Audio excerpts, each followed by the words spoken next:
Si tu poursuis le bonheur comme on te l'a appris, tu es en train d'activer exactement les mécanismes qui te rendront frustré, anxieux et insatisfait. Ton cerveau ne fonctionne pas comme un coach bienveillant. Il fonctionne comme un système de survie archaïque, brutal, méfiant, programmé pour détecter le danger bien plus vite que le plaisir.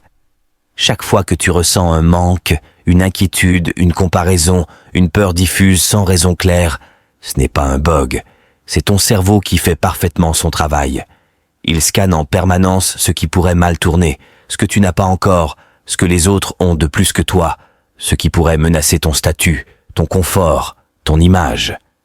Le bonheur, lui, est secondaire, presque suspect.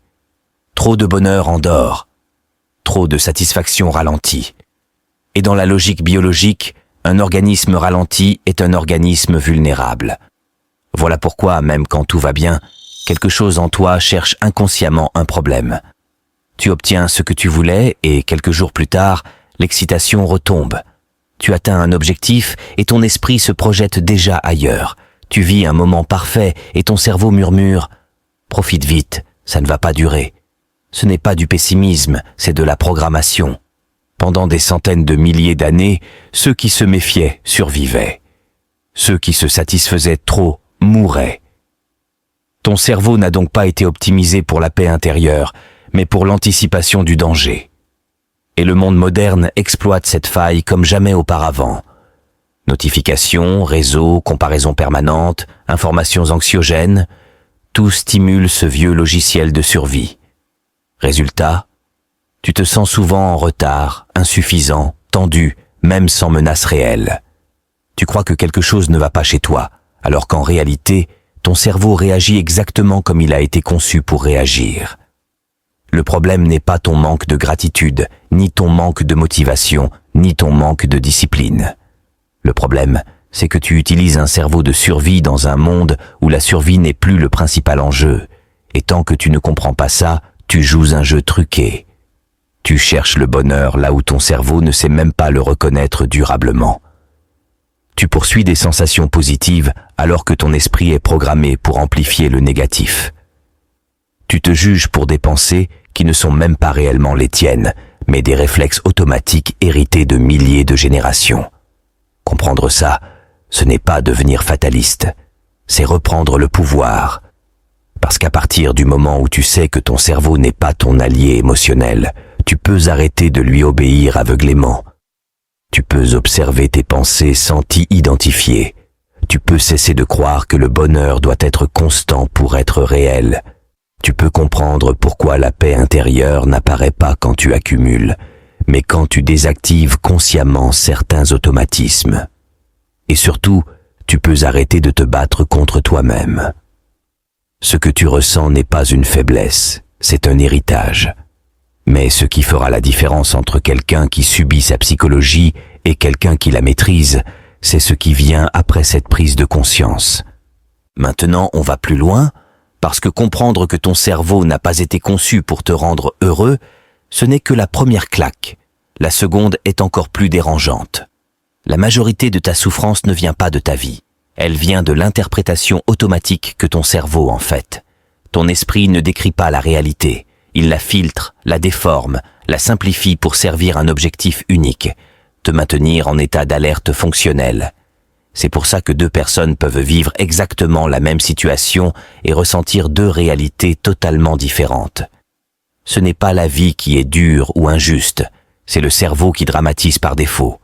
Il exagère les échecs, minimise les réussites et transforme l'incertitude en menace. Pourquoi ? Parce qu'un cerveau inquiet est un cerveau actif, et un cerveau actif est un cerveau qui anticipe. Même tes pensées les plus intimes ne sont pas neutres. Elles sont orientées. Ton cerveau adore les scénarios catastrophes, parce qu'imaginer le pire donne l'illusion du contrôle. Si tu anticipes une humiliation, un rejet, un échec, tu as l'impression d'être préparé. En réalité, tu te conditionnes à souffrir avant même que quoi que ce soit n'arrive. C'est pour ça que l'anxiété fatigue autant.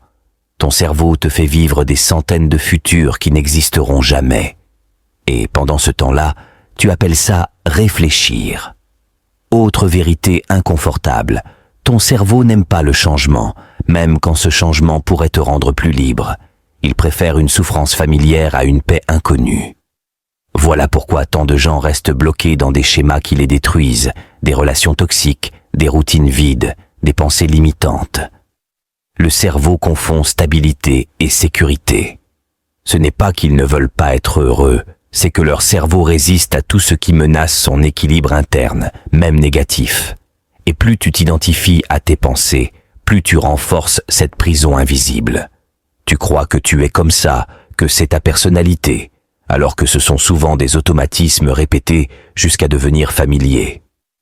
La vraie liberté psychologique commence quand tu réalises que tu n'es pas ton cerveau, tu es la conscience qui l'observe. Une pensée apparaît, mais elle n'est pas un ordre. Une émotion monte, mais elle n'est pas une vérité absolue. La plupart des gens vivent en mode pilote automatique, réagissant à chaque impulsion mentale comme si leur survie en dépendait. Ceux qui évoluent apprennent à créer un espace entre le stimulus et la réaction. Cet espace, c'est là que tout change. Ce n'est pas le bonheur constant, c'est la lucidité. Et la lucidité est bien plus puissante que le bonheur, parce qu'un esprit lucide ne cherche plus à fuir le négatif à tout prix, il apprend à ne plus s'y noyer. Il comprend que la paix n'est pas l'absence de pensées sombres, mais la capacité à ne plus leur donner le volant. À partir de là, ton rapport à la vie se transforme. Tu arrêtes de courir après des états émotionnels temporaires. Tu arrêtes de croire que quelque chose manque en permanence. Tu comprends que le calme est un entraînement, pas une récompense. Et surtout, tu commences à utiliser ton cerveau comme un outil, pas comme un maître. La question n'est plus comment être heureux, mais comment ne plus être prisonnier de mes automatismes. Et c'est exactement là que commence la véritable maîtrise intérieure. La dernière vérité est celle que presque personne n'accepte. Ton cerveau ne sera jamais satisfait durablement, et ce n'est pas un problème à résoudre, c'est une réalité à intégrer. Tant que tu cherches à réparer ton esprit pour qu'il devienne calme, heureux, stable en permanence, tu te bats contre sa nature même. Le cerveau est un générateur de désirs, d'alerte et de manque. Dès qu'un objectif est atteint, il en crée un autre. Dès qu'un danger disparaît, il en invente un nouveau. Ce mécanisme n'a pas vocation à s'arrêter. Ceux qui souffrent le plus sont souvent ceux qui pensent qu'un jour, ça ira enfin, que lorsqu'ils auront assez, compris assez, travaillé assez, aimé assez, leur esprit se posera. Il ne se posera pas. Et paradoxalement, c'est cette acceptation qui libère. Le vrai tournant psychologique arrive quand tu cesses d'exiger de ton cerveau qu'il te rende heureux et que tu commences à lui demander autre chose, de la clarté, de la cohérence, de la direction. Le bonheur n'est pas un état stable, c'est un effet secondaire. Un effet secondaire d'un esprit qui cesse de se battre contre lui-même. Les personnes les plus solides mentalement ne sont pas celles qui ressentent moins de peur ou de doute, ce sont celles qui ont compris que ces signaux ne définissent pas leur identité. Elles laissent passer les pensées comme on laisse passer des nuages, sans leur courir après, sans les combattre. Elles ne cherchent plus à éliminer l'inconfort, elles cessent de le dramatiser. Et c'est là que la vie devient paradoxalement plus légère. Pas parce que tout va bien, mais parce que tout n'a plus besoin d'aller bien pour être vécu pleinement. Conclusion. Ton cerveau n'a pas été conçu pour te rendre heureux, mais tu n'as jamais été conçu pour lui obéir aveuglément. Entre les deux, il y a un espace de conscience, de recul, de choix. C'est dans cet espace que naît la vraie liberté psychologique. Pas une euphorie artificielle, pas un bonheur constant vendu par les slogans, mais une stabilité intérieure que rien n'a besoin de justifier. À partir du moment où tu comprends ça, tu arrêtes de chercher à aller mieux et tu commences à devenir plus fort. Et ça, personne ne pourra jamais te le retirer.